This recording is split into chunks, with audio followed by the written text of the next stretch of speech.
حدیث نمبر 1392 حضرت انس بن سیرین فرماتے ہیں میں نے حضرت جندب بن عبداللہ رضی اللہ عنہ سے سنا، فرماتے ہیں رسول اکرم صلی اللہ علیہ وسلم نے فرمایا جس نے صبح کی نماز پڑھی وہ اللہ تعالیٰ کی ایمان میں ہے، پس اللہ تعالیٰ تم سے ہرگز اپنی امان کے بارے میں سوال نہ کرے ورنہ تمہیں جہنم میں اوندھا گرا دے گا۔ حدیث نمبر 1393 حضرت ابن سیرین سے ہی مروی ہے، فرماتے ہیں میں نے حضرت جندب قصری سے سنا، وہ فرماتے ہیں رسول اکرم صلی اللہ علیہ وسلم نے فرمایا جس نے صبح کی نماز پڑھی وہ اللہ تعالیٰ کی امان میں ہے، تو اللہ تعالیٰ تم سے ہرگز اپنی امان کے بارے میں سوال نہ کرے، کیونکہ جس نے اپنی امان کے بارے میں سوال کیا وہ اسے جہنم میں اوندھا کر کے ڈالے گا۔ حدیث نمبر 1394 ایک اور سند سے بھی اس کی مثل مروی ہے، اس میں جہنم میں اوندھا ڈالنے کا ذکر نہیں ہے۔ حدیث نمبر 1395 حضرت ابن شہاب سے مروی ہے کہ محمود بن ربیع انصاری نے ان سے بیان کیا کہ تبان بن مالک نبی اکرم صلی اللہ علیہ وسلم کے ان انصاری صحابہ کرام میں سے ہیں جو غزوہ بدر میں شریک ہوئے اور رسول اکرم صلی اللہ علیہ وسلم کی خدمت میں حاضر ہوئے اور عرض کیا یا رسول اللہ میری بینائی کمزور ہو گئی اور میں اپنی قوم کو نماز پڑھاتا ہوں، جب بارش ہوتی ہے تو جو وادی میری اور میری قوم کے درمیان بہنے لگتی ہے اور میں ان کی مسجد میں نہیں آ سکتا اور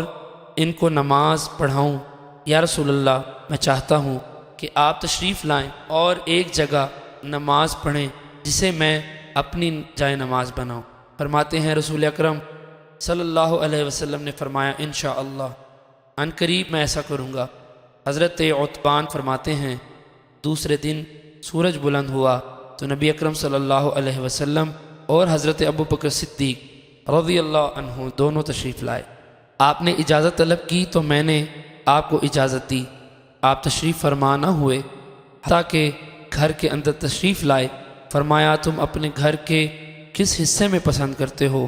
کہ میں وہاں نماز پڑھوں؟ فرماتے ہیں میں نے گھر کے ایک کونے کی طرف اشارہ کیا تو رسول اکرم صلی اللہ علیہ وسلم کھڑے ہوئے اور ہم بھی آپ کے پیچھے کھڑے ہو گئے۔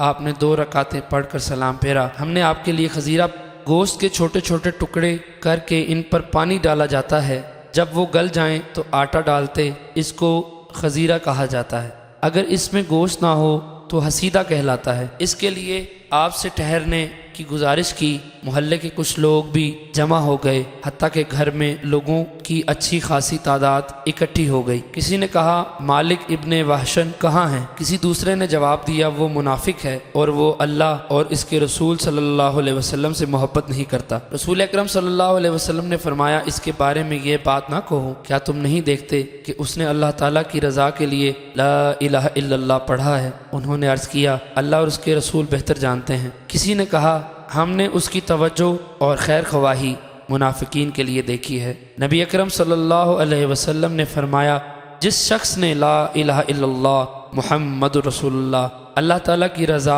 جوئی کے لیے پڑھا اس پر اللہ تعالیٰ نے جہنم کی آگ حرام کر دی۔ ابن شہاب کہتے ہیں پھر میں نے حسین بن محمد انصاری سے جو بنو سالم کے سرداروں میں سے ہیں محمود بن ربیع کی اس حدیث کے بارے میں پوچھا تو انہوں نے اس کی تصدیق کی۔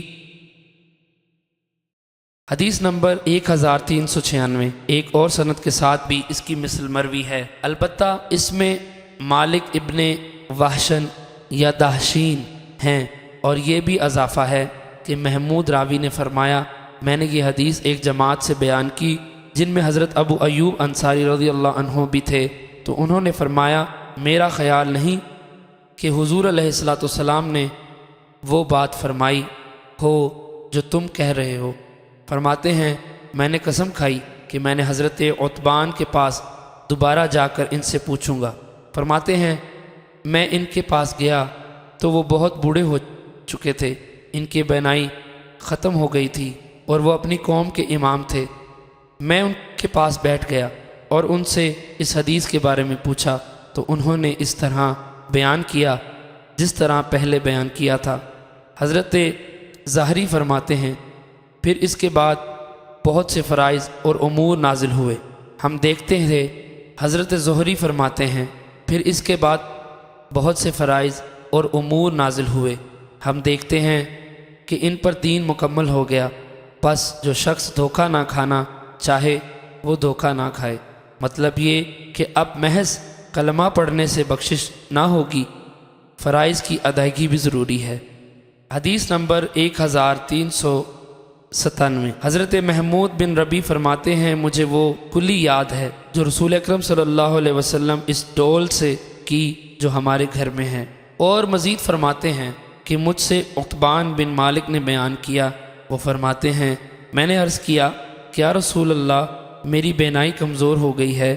پھر اسی طرح حدیث بیان کی ہے، یہاں تک کہ فرمایا حضور علیہ الصلوۃ والسلام نے ہمیں 2 رکعتیں پڑھائی اور ہم نے حضور علیہ الصلوۃ والسلام کو کھانا کھلانے کے لیے روک لیا جو ہم نے آپ کے لیے بنایا تھا، اس کے بعد کہ الفاظ ذکر نہیں کیے۔